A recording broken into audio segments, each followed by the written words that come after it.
wow, this, every institution you can think of that the state should have, plus more. Some astounding welfare centers, a police force that had near half representation of women, the court system that had half representation of women. Then I worked closely with there was a center called Center for Development and Rehabilitation of Women, and it had a wide-ranging program from welfare centers to giving small-scale employment to women who needed them. And so that was another amazing institution. And then I also worked with the police force towards the latter part. And that time, the head of the police was not Nadesan, who has become the political head. There was another person. His name is Ulango. And, I had to go and talk to him about something. And then I was struck by his feminist ideology, I was astounded by it, and he even told me about the various dramas and things he has produced to raise awareness about women. And then you stop being amazed by it, you accepted it, like, here, I'm in my country, and here is all the institutions. So that was quite a sort of gradual enlightenment for me, had it survived, I think it would be an amazing place, because we may get the Tamilulam one day, but I don't know whether we will get that so easily.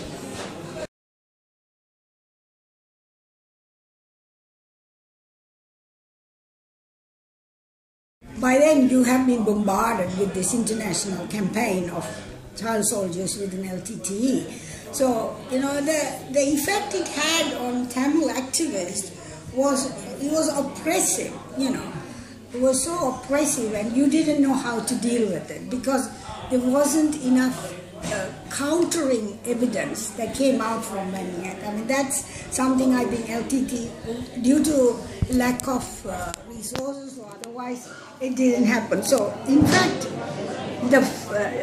my first day, in one of my trips, second trip, the very first day, I was waiting to meet Tamil Selvan because the diaspora friend said I must. And I observed a big scene where, a 16-year-old girl was saying, I want to stay with the LTT, and the mother was trying to take her away, and there was a lot of shouting, and eventually the girl stood her ground and the mother couldn't physically drag her away. Kind of confused me, what you hear in the Western media and what I was observing. So I actually sort of raised this with Tamil Selvan, but later on, most of my work I had to deal with child soldiers in one way or the other, but for one whole year, this was in 2007, there was a visit by a UN special rapporteur on children and armed conflict, and he came specifically to put pressure on LTT to raise the age to 18, and I actually met him as well. And after that, I had very intensive involvement in this child soldier issue. And then, I met UNICEF representative every week, and then you realized that UNICEF wasn't really working for the children. And I state several examples of the deceit of the UNICEF. I want to just mention one. And this is a 7-year-old girl from Barikalo who was made destitute because of tsunami. And the LTTE took these destitute children when they were in Barikalo, and they kept them in a children's home there. When they had to withdraw from Barikalo in 2006, they brought the children to Vanni and they were cared for in children's home. So somebody, I'm not so sure how, but UNICEF had put all these children as LTT recruitment. So the youngest was a 7-year-old. So when I started working on the UNICEF list, I traced this girl and traced a lot of the other one in the children's home. So we told the UNICEF, here they are, go and see them. And they refused to remove them from the list, saying that they will remove it only when they are when they are reunited with their families. But the fact is the families didn't exist, and UNICEF couldn't track down the families. So that's fine. Okay, you keep them in the list, fine. But just a couple of weeks after this conversation, there was international news. The youngest person in the LTTE is 7 years old. That was quite an amazing thing. You know, that just shows what they want to do. That example is enough. You know, why would they know where the child is, and why would they say that unless their aim is to demonize LTTE? And there's another issue that everyone who is concerned about LTTE child soldiers should know is this optional protocol on children in armed conflict, which was passed in 2001, which is the first time they raised the age to 18 for non-state armed actors. Before that, there was no specific category of non-state armed actors. It was just anybody should not recruit people under 15. So this comes in 2001, and LTTE signs a ceasefire in 2002. So you can imagine, you know, by then LTTE has existed for 20 years. So here is an organization that grew up when the minimum recruitment age was 15. And suddenly, without giving them any notice, it was just bombarded, a demonizing campaign, rather than giving LTTE time to you know, grow up to the new requirement. And eventually, LTTE did. That's when I was working. They raised the age gradually from 17 to 18 over the period of 2007. So actually, they were very serious, and by the end of 2007, the minimum age was 18. But then things went so bad, you know, the war was so intensive, the whole thing collapsed. You know, what happened after that, I really don't know, because, I mean, we were running from shells by the time. And so that's...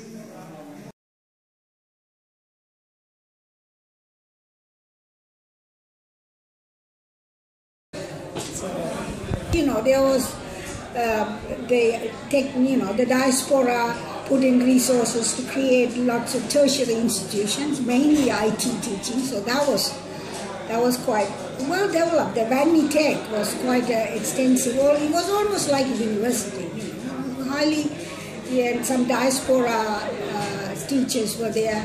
They were teaching, and you know what else? More education and Skill Development Center, ESDC, was for war-affected children. And, you know, these are children who have missed schooling for several years. So this is like a catch-up institution.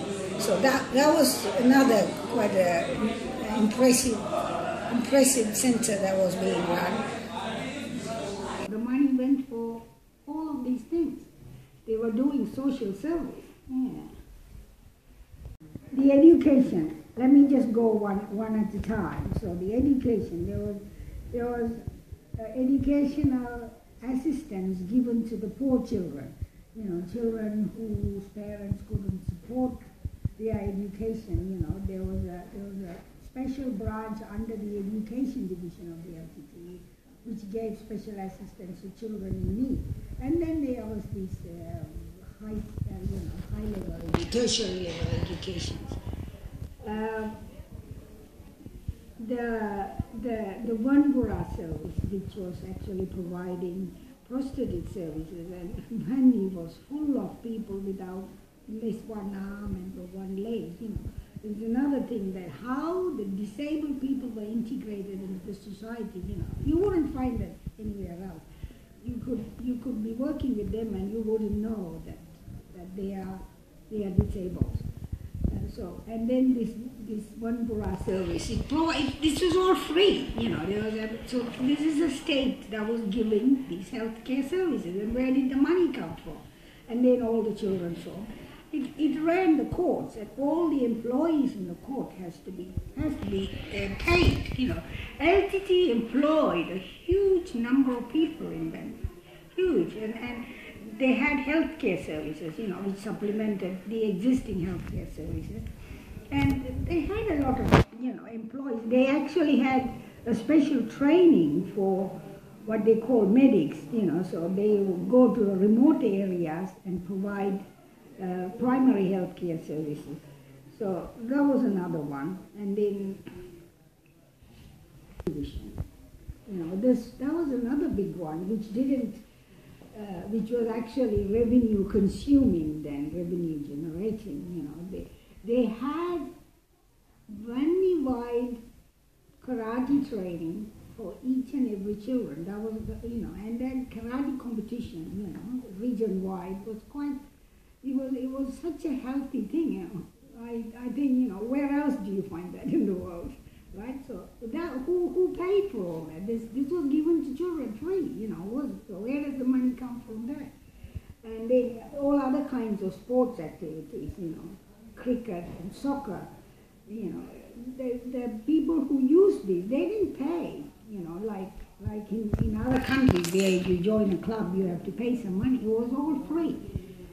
And then they had, there was a documentation division, and some of the members were LTTE, but they all employed people as well to do that.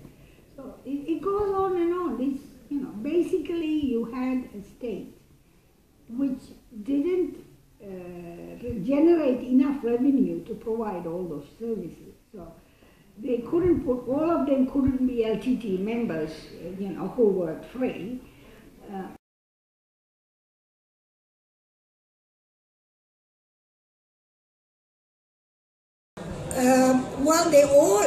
Most of the institutions I mentioned had a person in there who was a member of the LTTE. And to me, I think in their presence created a non-corrupt environment. Like the welfare centers, there were absolutely no abuse. You wouldn't find a center like that under a normal state where there is no abuse. Somewhere some abuse. So that was possible, the lack of abuse and the lack of corruption, because there was LTTE members put in key places in this institution. But otherwise they functioned independently. So this LTTE person basically gave the leadership, and just the fact that such a dedicated person was there, gave the atmosphere of service. So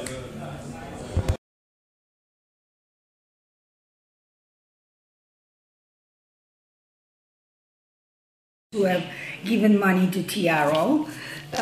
Lots of Tamil people did, and when I was there in 2007, there was this Human Rights Watch report about extortion of money, and just like the child soldier issue, this also, the level of campaigning, it is a form of oppression on Tamils, because here you are giving up your hard-earned money to help destitute people, children, women, education, and then you're told you're funding terrorism. And not only you're told you're funding, we are told that LTTE extorts money.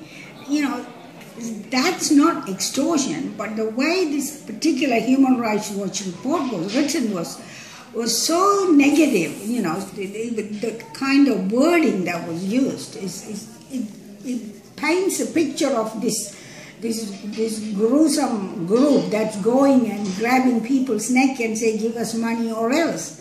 That's, how far from truth can you state a case like that? This is just one of several examples of the international campaign to paint the picture of LTTE as such a gruesome thing that they were planning to destroy so that the world won't be outraged, because it is, it was all a preparation for the destruction of LTTE.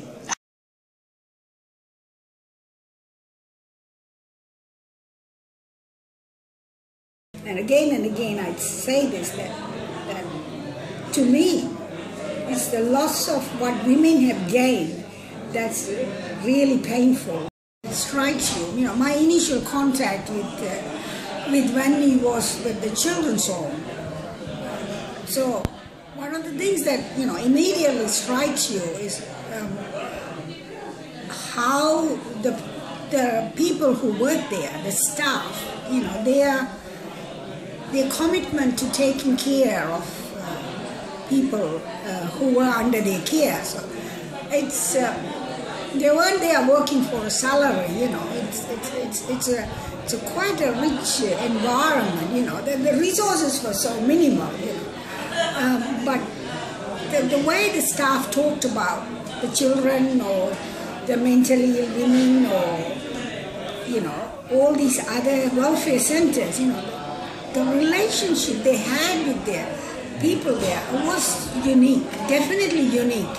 And perhaps you can observe it in other similar contexts of which I know nothing about. But in a usual society like be it Sri Lanka or in the West, a welfare center would never be run with that kind of staff, the receivers of welfare relationship. It was so unique and so committed, you know. It was like I don't want to use the word family. It wasn't really like a family, but it was, you know, they genuinely had an interest. And the children or the mentally ill women or whoever, they related to them in a way that's quite different from the staff-client relationship. So that was my first contact that struck me. And as my involvement got more, you know, the next one is like you see on Vanni roads, you know, that's something I say in the book, is the visibility of women in the public space. In a traditional Tamil society, you don't see that many women out in the public, especially peak hours, which means they are all going to work.